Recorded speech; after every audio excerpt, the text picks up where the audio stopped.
Magandang buhay at naritong muli ang inyong matinik at ang musikero upang magatin na naman ang kaalaman sa larangan ng matematika. Ang ating pag-uusapan, Geometry of Plane Surfaces Part 2, Areas of Plane Surfaces. Pero bago natin simulan ang ating diskusyon, kung maaari lamang, kung pwede lang, paki-subscribe na muna ng ating channel and at the same time, paki-press ng notification bell nang sa gayon ay lagi po kayong updated sa aming mga videos. Ngayon naman ay maaari na nating simulan ang ating diskusyon. Ang ating pag-uusapan, areas of plane surfaces. Ang unang figure na ating pag-aaralan is regarding about the square. So ating pag-usapan ngayon ang area and perimeter of a square at syempre itong representasyon ng figure ng ating square. Sa figure, ang bawat side ng ating square ay may sukat na S at ang diagonal nito ay may sukat na D. At ang area formula natin para sa ating tinatawag na square, area is actually equal to S square or S times S, kung saan ang ibig sabihin ng A is area of the square at ang S naman length of each side of the square. Kung ating pag-uusapan ang perimeter ng ating square, P is equal to S plus S plus S plus S, or maaari nating isulat na P is equal to 4S, kung saan ang ibig sabihin ng P is the perimeter of the square at ang S naman ay alam naman nating lahat na length of each side of the square. Now, isolating the upper right triangle of the square, the value of the diagonal D can be calculated actually by using the Pythagorean theorem. At syempre, kung gagamitin natin ang Pythagorean theorem, ang magiging equation natin using our equation na C square is equal to A square plus B square, ang value ng C para sa ating given figure na square is actually D, at ang value ng A at ang B parehong S. Actually, ito yung triangle na ating i-isolate. Itong triangle na nasa taas, yan. Kung saan ay nakikita natin na ang bawat side ng ating triangle ay may sukat na S. At ang D ay ang ating tinatawag na longest side or hypotenuse. Kung i-apply natin ang Pythagorean theorem, ito ang ating magiging equation. D square is equal to S square plus S square. Kung ating ipagpapatuloy ang ating equation, ay ating mahanap ang value ng D. Solving for the value of diagonal length D. If we're going to extract the square root of both sides of D square is equal to S square plus S square, magiging ganito yan, kaibigan D square. And then S square plus S square is actually equal to 2S square. I-add lamang natin ang parehong S square. And then extract natin ang square root of both sides. And then, yan. D is equal to the square root of S square plus S square is equal to the square root of 2S square. And then, i-factor natin ang 2 at ang S square. Square root of S square is actually equal to S at ang square root of 2 since walang exact square root. Finally, ang value ng ating diagonal length D is equal to S square root of 2. Thus, the value of D is equal to S square root of 2. Now, let us solve for the length of the side S. So, paano natin kakalkulain ang value ng ating side S? Since D is equal to S square root of 2, all we have to do is to divide both sides by square root of 2. So, after nating may divide both sides by square root of 2, kung papansinin naman natin sa right-hand side ng ating equation, kanselado ang parehong square root of 2. So, ang matitira na lang sa side, sa right-hand side is S. Therefore, S equal to D all over square root of 2. Since S is equal to D all over square root of 2, take note, mas magandang tingnan ang equation kapag wala tayong nakikitang radical symbol sa denominator. So, ang ibig sabihin niyan, kailangan natin i-rationalize ang ating equation na S is equal to d all over square root of 2. So, paano natin yan mara-rationalize? Kailangan both numerator and denominator ay may multiply natin ng square root of 2. So, try natin. Try natin i-multiply both sides or both numerator and denominator, not both sides, no? Numerator and denominator. Yung numerator at saka denominator, paraw natin i-multiply ng square root of 2.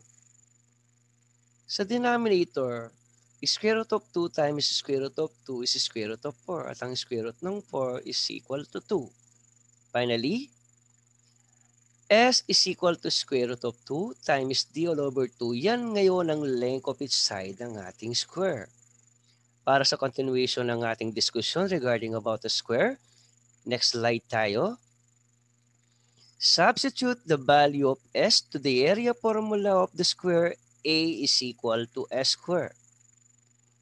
Since S is equal to square root of 2 times d all over 2, at kapag yan ay ating sinubstitute sa formula na A is equal to S squared, ating mahanap ang kasagutang d squared all over 2. Thus, the area of the square is also equal to d squared over 2. At hindi lamang ang formula na area is equal to S squared. Meron pala tayong iba pang formula na maaaring gamitin maliban sa area is equal to S squared at yan ang area is equal to d squared all over 2. At syempre, yan na ngayon ang ating area formula number 2 na ating na-derive. Area is equal to the square of the diagonal divide by 2. Kung saan ang ibig sabihin ng A, again, is the area of the square at ang D naman is the length of the diagonal of the square. Now, by using the perimeter formula P is equal to 4S, S can actually be calculated as S is equal to P over 4. Then, substitute the value of P to the area of the square of, not P, the value of S. So, tingnan natin, no? Kulang yung sentence natin. Substitute the value of S to the area of the square. Formula A is equal to S squared. And if we're going to substitute the value of S, which is actually equal to P over 4, to the formula A is equal to S squared, ito ngayon ang kaantungan ng ating equation. Since A is equal to S squared, and S is equal to P over 4, therefore, ang area ng ating square is equal to P squared over 16. Thus, the area of the square is also equal to P squared over 16. So, ibig sabihin, meron na naman tayong extra formula sa paghahanap ng area ng square. So, kanina ang area ng square is S squared. Pangalawa, ang area ng square is equal to D squared over 2. Ngayon naman, ang area pala ng square is also equal to P squared over 16. So, we have it now as our area formula number 3 na ating na-derive para sa area ng square. A is equal to P squared over 16. Kung saan ang ibig sabihin ng A is area of the square and then ang P naman is the perimeter of the square.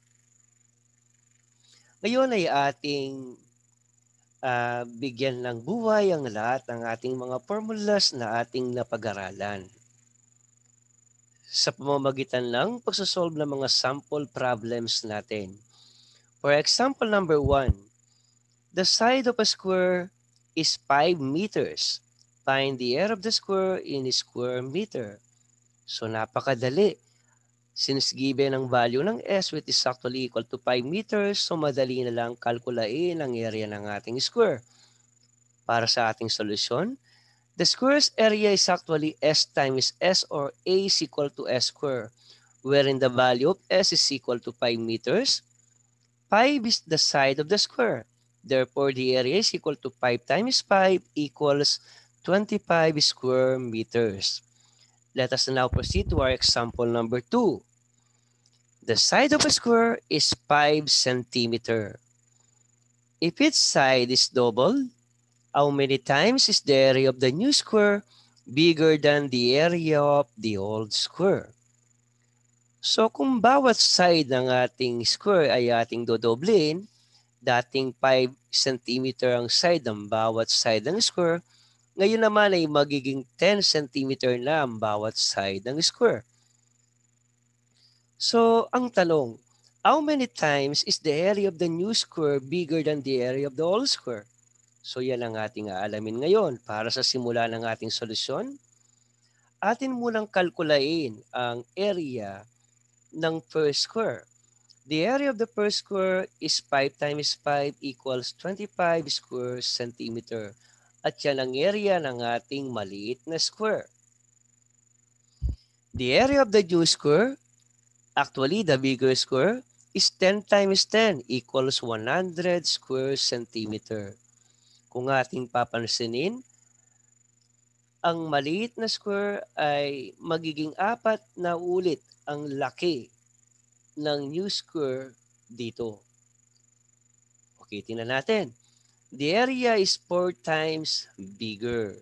Yan ang ating sagot para sa ating katanungan sa ating example number 2. Let us now proceed to example number 3. A small square is located inside the bigger square. The length of one side of the small square is 3 inches and the length of one side of the big square is 7 inches. What is the area of the region located outside the small square but inside the big square?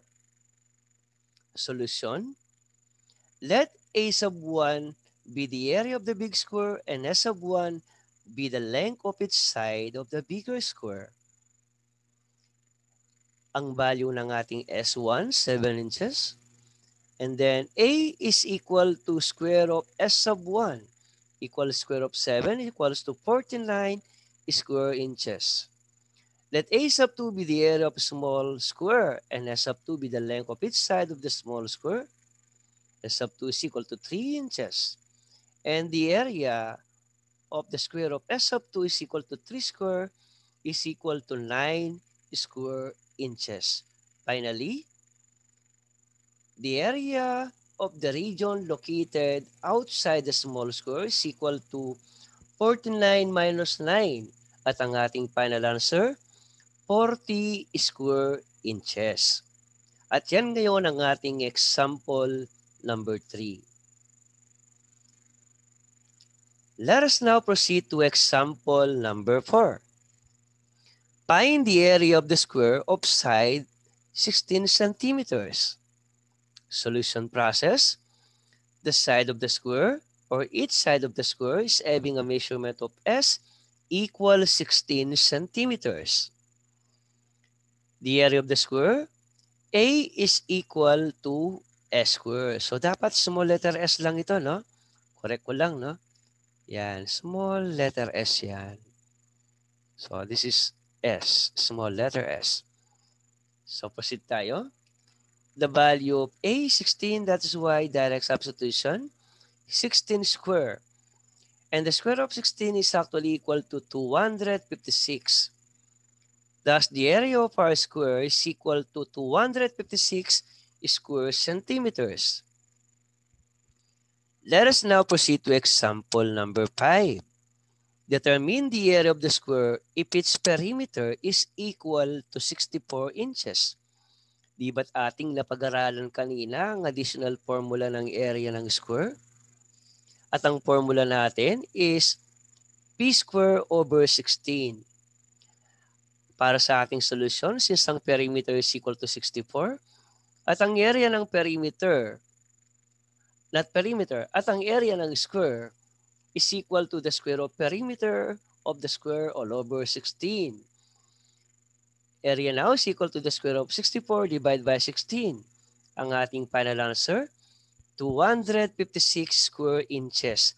I repeat, ang formula na ating ginamit sa ating problem number 5, A is equal to P square over 16. And so happen na ang perimeter is equal to 64. So ang ating sagot para sa ating area, 256 square inches. Let us now proceed to our example number 6.